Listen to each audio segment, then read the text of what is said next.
नमस्ते। ज्ञान वैविध्य चैनल में मैं अश्विनी शर्मा है, आप सबका स्वागत करती हूँ, अभिनंदन करती हूँ। कल की कक्षा में हमने काव्य गुण के बारे में अध्ययन किया था। काव्य गुण है वो क्या होते हैं, उनकी परिभाषा क्या होती है, कितने प्रकार के होते हैं, आचार्यों ने कितने कितने काव्य गुण है वो माने हैं। तो देखिए, काव्य गुण में जब हमने बात की थी कि काव्य गुण वो होते हैं जो किसी भी काव्य की शोभा बढ़ाते हैं, वहीं आज हम बात करते हैं काव्य दोष की। तो काव्य दोष होते हैं वो काव्य गुण के बिल्कुल विपरीत होते हैं। जहाँ काव्य गुण है वो किसी भी काव्य रचना में सौंदर्य को बढ़ा देते हैं, उसकी सुंदरता को बढ़ा देते हैं, उसके भावों में भी विलक्षणता ला देते हैं। वहीं काव्य दोष होते हैं वो किसी भी काव्य को अपकर्ष की ओर ले जाते हैं, अपेक्षा की ओर है वो ले जाते हैं, उपेक्षा की ओर ले जाते हैं, अपकर्ष लाते हैं, स्थिरता पैदा है वो कर देते हैं।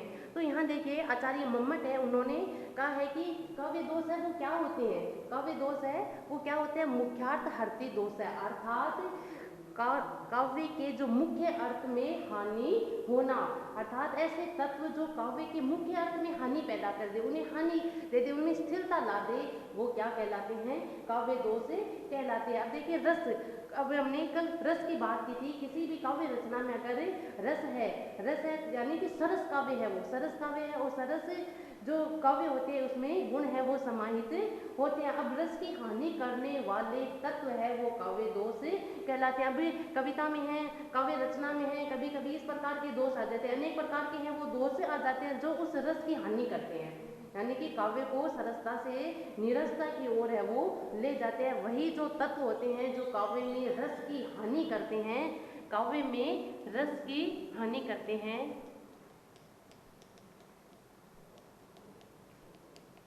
काव्य में रस की हानि करने वाले तत्व काव्य दोष कहलाते हैं, काव्य दोष कहलाते हैं। देखिए, कल मैंने काव्य गुण के अंतर्गत बताया था काव्य में रस होता है, और रस के जो मुख्य धर्म होते हैं वो होते हैं अपने गुण।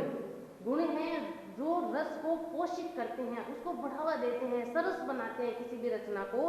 अगर किसी काव्य में रस की हानि करने वाले तत्व आ जाए, अगर किसी भी काव्य में रस की हानि करने वाले तत्व आ जाए तो वो क्या कहलाते हैं, काव्य दोष कहलाते हैं।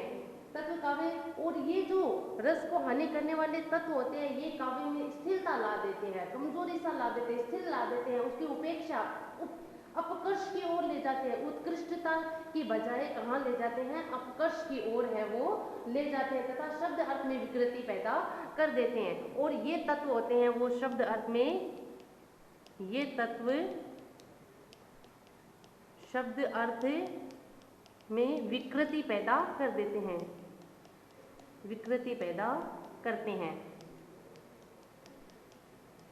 कौन से तत्व, जो रस की हानि करने वाले तत्व होते हैं। यहाँ मैं कह रही हूँ ये तत्व शब्द अर्थ में विकृति पैदा कर देते हैं। तो कौन से तत्व, रस की हानि करने वाले तत्व, रस की हानि करने वाले जो तत्व है वो तत्व किसी भी काव्य रचना में शब्द अर्थ में विकृति पैदा कर देते हैं, अर्थात जो भाव निकलना चाहिए, जो शब्द का अर्थ निकलना चाहिए वो अर्थ का अनर्थ है वो कर देते हैं, उसमें विकृति ला देते हैं। अब आता है कि जिस प्रकार से हमने कल एक काव्य पुरुष की कल्पना की थी, काव्य पुरुष की आचार्यों ने जैसे कल्पना की थी, तो उन्होंने बताया था कि जो रस है वो आत्मा है, शब्द अर्थ है वो शरीर है, और आभूषण है वो श्रृंगार, जो ये अलंकार है वो उसके आभूषण होते हैं। तो वही अगर मान लो कोई एक बहुत सुंदर व्यक्ति है, लेकिन उसमें अगर कोई काणत्व हो, लंगड़ापन हो, गूंगापन हो, बधिरपन हो, तो ये सब क्या कहलाते हैं, शरीर के विकार कहलाते हैं। ये किसी भी सुंदर शरीर में विकार पैदा कर देते हैं। और भले ही सुंदर हो लेकिन एक आंख से देखने वाला हो, वो लंगड़ा चलने वाला हो, या वो गूंगा हो, या तुतला के बोलने वाला हो, या उसमें बधिर सुनने में उसे कम सुनाई देता हो, और या बहरा हो, तो ऐसे जो शारीरिक जो विकार होते हैं वो उसकी सुंदरता को क्या कर देते हैं, कम कर देते हैं। उसी प्रकार ये जो काव्य दोष होते हैं वो किसी भी काव्य रचना की सुंदरता को कम कर देते हैं, उसके सौंदर्य को है वो कम कर देते हैं। इसलिए ये किसी भी काव्य रचना में है वो हानिकारक होते हैं, हानि करने वाले होते हैं, हानिकारक तत्वों के रूप में इनको माना जाता है। इसी प्रकार काव्य की शोभा आकर्षण करने वाले जो तत्व होते हैं वही क्या कहलाते हैं, काव्य दोष कहलाते हैं। जो तत्व ये शब्द अर्थ की विकृति पैदा करते हैं, काव्य दोष में स्थिरता लाते हैं, काव्य रचना में है सुंदरी को कम करते हैं, वही क्या कहलाते हैं, काव्य दोष कहलाते हैं। अब आचार्यों का कथन है काव्याकर्षा दोषा, अर्थात क्या आता है कि काव्य के मुख्यार्थ में बाधा पैदा करने वाले।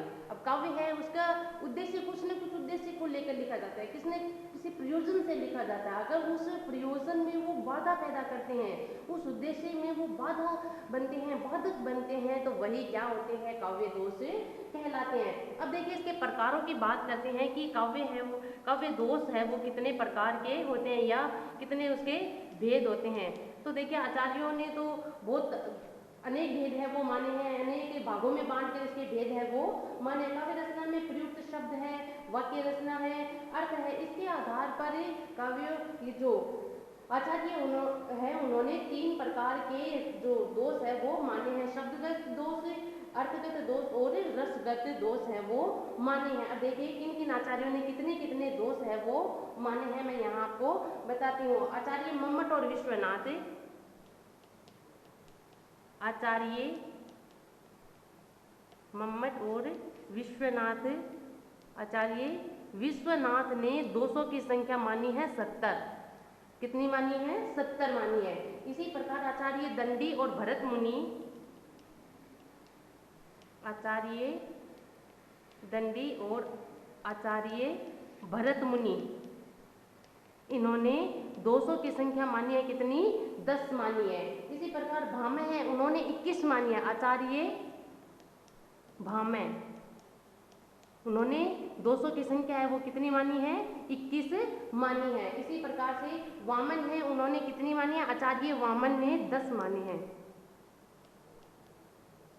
आचार्य वामन है इन्होंने भी कितनी मानी है, 20 मानी है।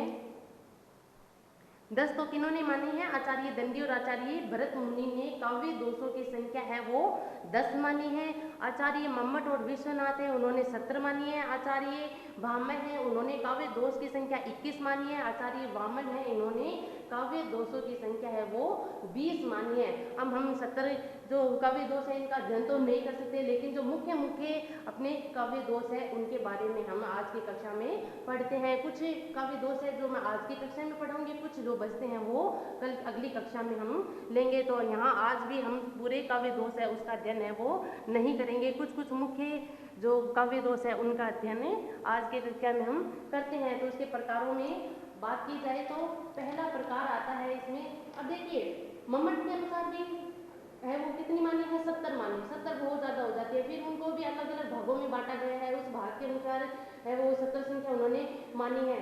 शब्द दोष, अब शब्द दोष होते हैं वो क्या होते हैं कि वह दोष जो किसी एक शब्द में हो, एक शब्द में हो, उस शब्द को बदल देने पर या उसका पर्याय रख देने से शब्द दोष है वो बदल जाता है। शब्द दोष है वो किसे कहते हैं कि किसी भी काव्य रचना के एक शब्द में है वो दोष होता है और उस शब्द के स्थान पर उस शब्द को बदल दिया जाए या उसका पर्याय रख दिया जाए, पर्यायवाची रख दिया जाए तो वो दोष है वो बदल जाता है, दोष है वो हट जाता है। लेकिन पूरे वाक्य में किसी एक शब्द में दोष हो तो वो दोष ही कहलाता है। अब पहला इसमें हम लेते हैं श्रुति कटत्व दोष। श्रुति कटुत्व दोष, जैसा कि नाम से इसका पता चलता है, श्रुति यानी होता है क्या, सुनना, श्रुति यानी होता है सुनना। तो ऐसे किसी काव्य रचना में इसकी परिभाषा देखते हैं, किसी काव्य रचना में सुनने में कठोर, श्रुति यानी होता है सुनना, यानी कि किसी काव्य रचना ऐसी है जिसको सुनने मात्र से ऐसे शब्द प्रयुक्त किए गए हैं, ऐसे शब्दों का प्रयोग किया गया है कि जिनको सुनने से वो कैसे लगते हैं, कठोर लगते हैं, कड़वे लगते हैं, कटु लगते हैं। तो यानी कि सुनने में कड़वे या कठोर लगने वाले, सुनने में कठोर, कटु या कड़वे, किसी काव्य में सुनने में कठोर, कटु या कड़वे लगने वाले शब्दों का प्रयुक्त होने पर, लगने वाले शब्दों के प्रयुक्त होने पर उसमें प्रयुक्त होने पर उसमें श्रुति कटुत्व दोष आ जाता है। श्रुति कटुत्व दोष आ जाता है कि देखिए परिभाषा को श्रुति यानी सुनना, कटु यानी होता है कड़वे, श्रुति कटुत्व यानी कि सुनने में कड़वे लगने वाले। नाम से पता चलता है कि सुनने में किसी काव्य रचना में, किसी भी काव्य में यदि सुनने में कठोर, कटु या कड़वे लगने वाले शब्द यदि प्रयुक्त होते हैं तो उस काव्य रचना में कौन सा दोष आ जाता है? श्रुति कटुत्व दोष है वो आ जाता है। जैसे हम उदाहरण है वो, अब देखिए इसमें कठोर वर्ण, इसमें जो कठोर वर्ण होते हैं, रेफ होते हैं, द्वित वर्ण होते हैं, संयुक्त वर्णों का प्रयोग है वो अधिक होता है। अब जो ये अपना श्रुति कटुत्व दोष वाले जो उदाहरण होते हैं उसमें द्वित वर्ण है, कठोर वर्ण है, रेफ वाले हैं और अपने संयुक्त वर्णों का प्रयोग है वो अधिक होता है। और यह किसमें? वीर रस रौद्र रसों में गुण होता है। वीर रस व रौद्र रसों में गुण होता है। देखिए जहां ये अपनी एक कोमल यदि रचना हो, सुंदरी फरक अगर यदि कोई रचना हो तो उसमें ये दोष माना जाता है। लेकिन वीर रस की कोई रचना हो या रौद्र रस की कोई रचना हो तो उसमें यही दोष है वो क्या बन जाता है? गुण बन जाता है। जबकि देखिए अपने श्रृंगार रस, करुण रस में ये दोष माना जाता है। अगर श्रृंगार रस की कोई रचना है या करुण रस की रचना है तो उसमें करुण रस की रचना में दोष होता है। अब देखिए करुण, हमने श्रृंगार रस, करुण रस के बारे में कल बात की थी। इसमें कोमल पदावली ली जाती है, कोमल पदावली होती है, कोमल शब्दों का प्रयोग किया जाता है, मधुरता वाले शब्दों का प्रयोग किया जाता है। वहां अगर ये कटु और कड़वे लगने वाले शब्द आ जाए, ऐसी जो पंक्तियां, ऐसे जो रचना हो जो श्रृंगार रस की हो, करुण रस की हो, लेकिन उसमें कटु शब्दों का प्रयोग कर दिया जाए तो वहाँ श्रुति कटुत्व दोष है वो आ जाता है।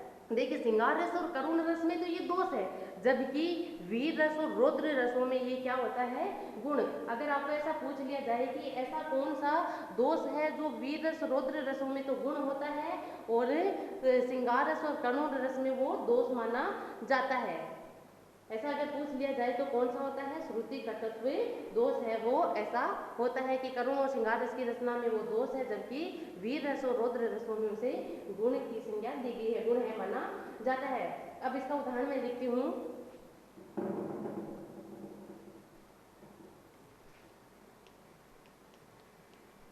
उदाहरण है वो देखिए, कब की एक टक डर रही टरिया, कब की एक टक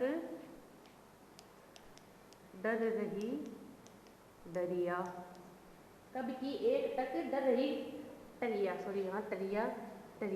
तो देखिए यहाँ ये श्रृंगार रस की है एक कविता, एक काव्य रचना की पंक्ति है, श्रृंगार रस की काव्य रस की ये पंक्ति है। लेकिन यहाँ देखिए ये जो टय वर्ण यानी कठोर वर्ण आ गई है, टय की जो आवृत्ति हो रही है, इससे ये सुनने में कि कब की एक टक डर रही टरिया, यानी कि उच्चारण करने में भी इसमें है वो थोड़ा सा है वो क्लिष्ट है लगता है। तो ये सुनने में भी है वो क्या लग रहे हैं? थोड़े मुश्किल लग रहे हैं, कठिन लग रहे हैं, कटु लग रहे हैं, कड़वे लग रहे हैं। तो यहाँ क्या है? श्रुति कटुत्व दोष है। ऐसे मैं और लिखता हूँ, जैसे बतर्सना से भीत हुआ बाल तब चुप हो गया, बतर्सना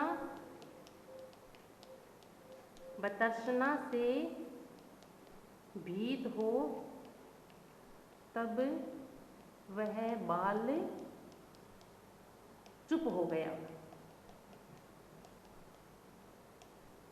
बतर्सना से भीत हो तब वह बाल चुप हो गया। अब यहाँ किसी बालक की चुप होने की बात है वो कही जा रही है, लेकिन भीत का तो समझ में आता है कि भय के कारण है वो बालक है वो चुप हो गया। लेकिन बतर्सना एक ऐसा शब्द है जो सुनने में कैसा लग रहा है? कठोर लग रहा है, कड़वा लग रहा है। बालक होता है वो कोमल विचारों वाला, कोमल भाव वाला होता है, वहाँ उसके लिए बतर्सना जैसे ये कठोर शब्द है वो प्रयुक्त किए गए हैं। तो यहाँ क्या है? श्रुति कटुत्व दोष होता है। ऐसे ही कवि के कठिनता कर्म की करते नहीं हम दृष्टता, कवि के कठिनता कर्म की करते नहीं हम दृष्टता, पर क्या न विस्मोत्कृष्टता करती विचारोत्कृष्टता। तो यहाँ दृष्टता, विस्मोत्कृष्टता, विचारोत्कृष्टता जो सुनने में कैसे लग रहे हैं? कड़वे लग रहे हैं, कटु लग रहे हैं, कठोर लग रहे हैं, तो यहाँ क्या है, श्रुति कटत्व दोष है वो आ जाता है। अगला हम दूसरा है वो दोष की बात करते हैं, अप्रतित्व दोष। दूसरा दोष आता है अपना अप्रतित्व दोष। अप्रतित्व दोष प्रचलित शास्त्र विशेष के परिभाषित शब्दों का प्रयोग होता है। जिस काव्य रचना में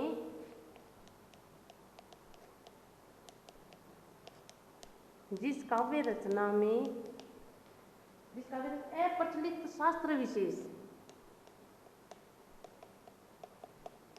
अप्रचलित, अब देखिए कुछ ऐसी शब्दावलियां होती है, कुछ ऐसे शब्द होते हैं जो किसमें प्रयुक्त किए जाते हैं, केवल शास्त्रों में ही प्रयुक्त होने लायक है। आम लोक भाषा में या सामान्य बोली या सामान्य भाषा में वो शब्द है वो प्रयुक्त नहीं होते हैं। लेकिन ऐसे जो शब्द है जो केवल शास्त्रों में ही प्रयुक्त होने वाले हैं, लेकिन वो ऐसी आम रचनाएं होती है या जो सामान्य रचनाएं होती हैं उनमें अगर वो आ जाते हैं तो वो क्या कहलाते हैं, अप्रतित्व दोष है वो कहने जाते हैं। तो अप्रचलित शास्त्र विशेष के पारिभाषिक शब्दों का प्रयोग होता है। अप्रचलित शास्त्र विशेष के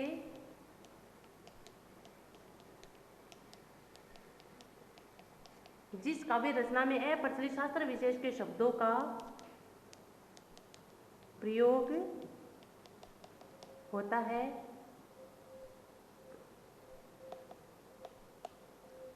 अर्थात ये कहते हैं कि ऐसे शब्दों का प्रयोग किया जाए जो उस अर्थ में किसी विशेष शास्त्र में ही प्रयुक्त होते हैं, या ऐसे कह जाए कि ऐसे शब्द प्रयुक्त कर दिए जाए जो उस अर्थ में, यानी कि जो उनका अर्थ लगाया जाता है उस अर्थ में वो किसी विशेष शास्त्र में ही प्रयुक्त होते हैं, जो उस अर्थ में किसी विशेष शास्त्र में ही प्रयुक्त होते हैं,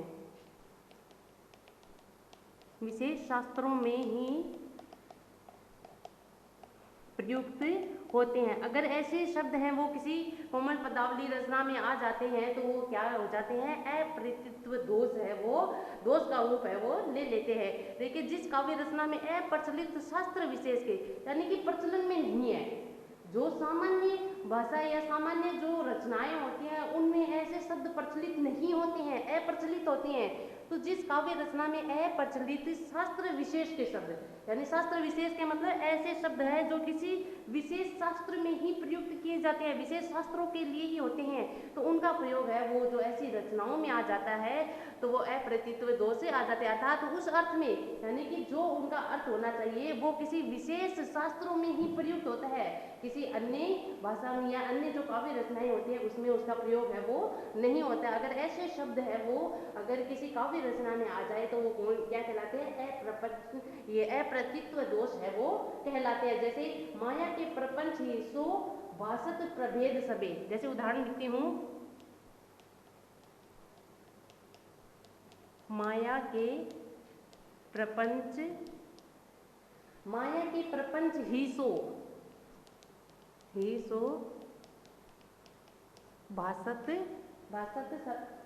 भासत प्रभेद सबे।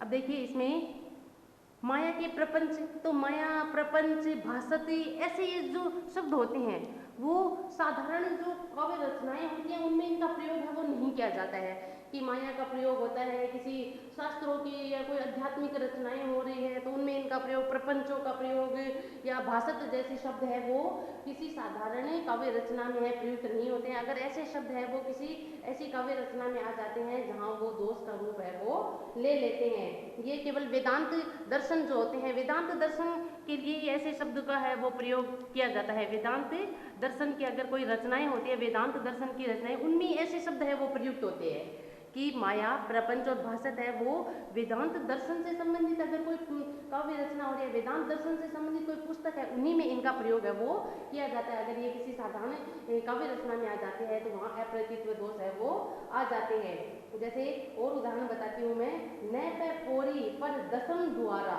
ते पर बाज राज घरियाना, कि न पे पोरी पर, न पे पोरी पर दसम द्वारा, दसम द्वारा, ते ही पर बाज राज अगियारा, ते ही पर बाज राज अगियारा।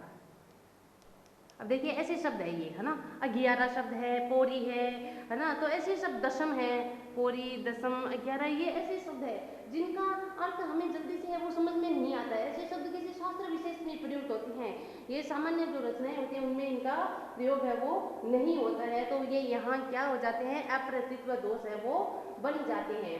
ऐसे विश्व में यह गोदावरी अमृत को फल दे, अगर एक सरल सा उदाहरण देखें हमें, विश्व में यह गोदावरी अमृत को फल दे,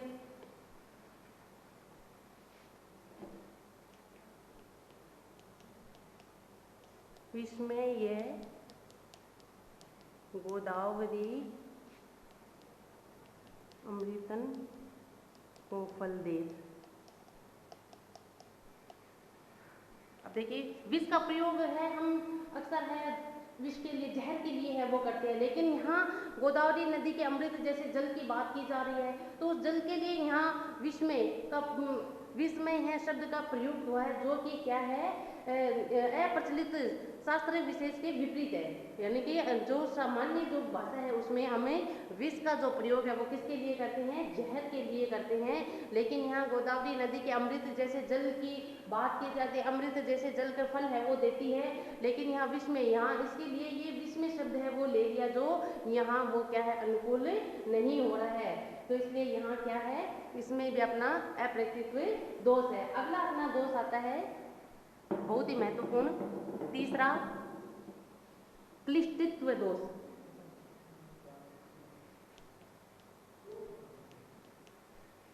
क्लिष्टित्व दोष तीसरा है अपना क्लिष्टित्व दोष। क्लिष्ट यानी कि क्या होता है, कठिन, क्लिष्ट का अर्थ होता है कठिन, जहां शब्द का अर्थ ज्ञान कठिनता से लिया जाए, जहां शब्द का अर्थ ज्ञान, देखिए कोई भी काव्य रचना है उसमें अगर ऐसे शब्दों के प्रयोग हो कर दिया जाए कि उनका अर्थ है वो कठिनता से समझ में आए, या उनके अर्थ को समझने के लिए है बहुत अधिक माथापच्ची करनी पड़ती है, बहुत अधिक मेहनत है वो करनी पड़ती है, तो वहाँ क्लिष्टित्व दोष आ जाता है। देखिए मैं इसकी परिभाषा और इसके उदाहरण है वो लिखती हूँ कि जहाँ शब्द का अर्थ ज्ञान, जहाँ शब्द का अर्थ ज्ञान कठिनता से बोध हो, या ऐसे कह दे कि कठिनता से बोध हो या समझ में आए, और अर्थ समझने के लिए, और शब्द का अर्थ ज्ञान कठिनता से बोध हो और अर्थ को समझने के लिए, अर्थ को समझने के लिए बहुत अधिक मेहनत करनी पड़े, मेहनत करनी पड़े या माथापच्ची करनी पड़े,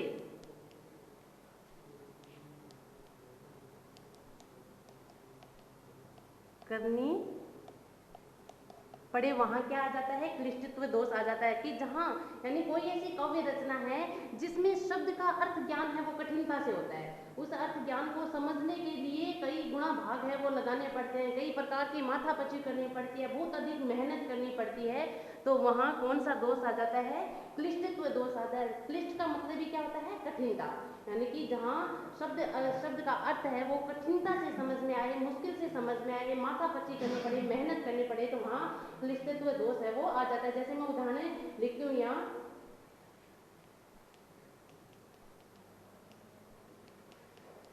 नखत वेद ग्रह जोरी, ग्रह बहुत ही अच्छा उदाहरण है ये, नखत वेद ग्रह जोरी, अर्ध करी को वर्जे हम खाद, अर्ध मतलब होता है आधा, अर्ध करी को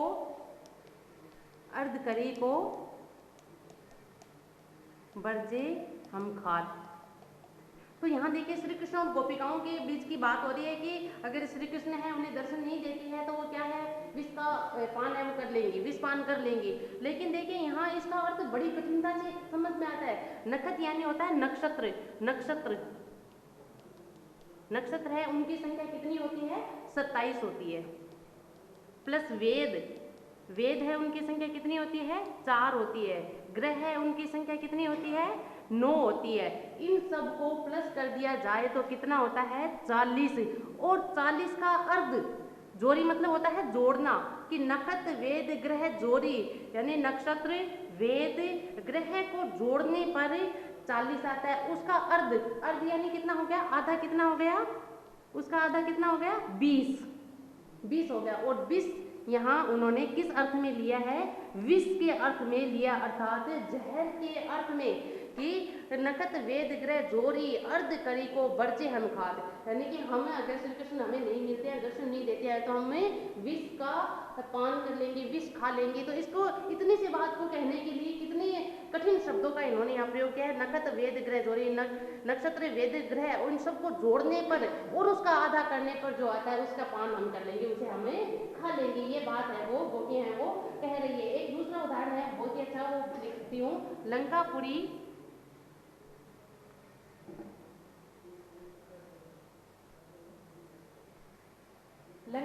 पति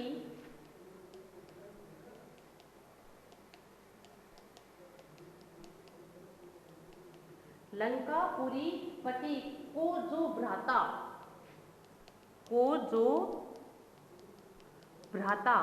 लंकापुरी पति को जो भ्राता तासु प्रिया नहीं आवती, तासु प्रिया नहीं आवती। देखिए इसका अर्थ बड़ी कठिनता से है, वो समझ में आता है। तो इसमें यहाँ क्लिष्ट तो दोष है। कैसे? लंकापुरी, लंकापुरी का पति कौन हुआ? रावण। अब लंकापुरी है, उसका पति यानी उसका मालिक कौन हुआ? रावण। को जो भ्राता, इनके भ्राता कौन हुए? कुंभकर्ण। कुंभकर्ण तासु प्रिया, यानी कुंभकर्ण को प्रिय, उनको प्रिय है वो क्या लगती है? उनको प्रिय लगती है नींद नहीं आवती। कहने का मतलब है कि ये बात सीधी सीधी भी कही जा सकती है कि नींद नहीं आती है, नींद नहीं आती है। लेकिन यहाँ लंकापुरी पति को जो भ्राता तासु प्रिया, उन्हें प्रिय क्या है? नींद, वो नहीं आती है। यानी कि इस छोटी सी बात को कहने के लिए कितने क्लिष्ट शब्दों का प्रयोग है, यानी अर्थ ज्ञान है वो बड़ी कठिनता से होता है। तो यहाँ कौन सा दोष है? क्लिष्टत्व दोष है। ऐसे ही अगर और भी उदाहरण है वो आप देख सकते हैं। इसमें बहुत सारे उदाहरण है वो मिल जाते हैं। सारंग ले सारंग चलो सारंग जो है। एक और उदाहरण है खगपति किए पितु वधु जल समान तू बेल, यानी तुम्हारे वचन है वो गंगा जल के समान निर्मल है। इस बात को कहने के लिए खगपति यानी कि पिए यानी विष्णु जी के लिए है। विष्णु है, उनकी पत्नी कौन है? लक्ष्मी जी है। लक्ष्मी जी के पिता है वो कौन है? समुद्र। और समुद्र की पत्नी कौन है? गंगा नदी, यानी कि गंगा नदी के समान तुम्हारे, गंगा नदी के जल के समान निर्मल तुम्हारे बेन है। ये बात कहने के लिए कितने कठिन शब्दों का प्रयोग है वो किया गया है। ये हमने आज की कक्षा में 3 काव्य दोषों के बारे में अध्ययन किया है। बाकी के काव्य दोष है वो हम कल की कक्षा में अध्ययन करेंगे। तब तक के लिए धन्यवाद। शुभ दिन।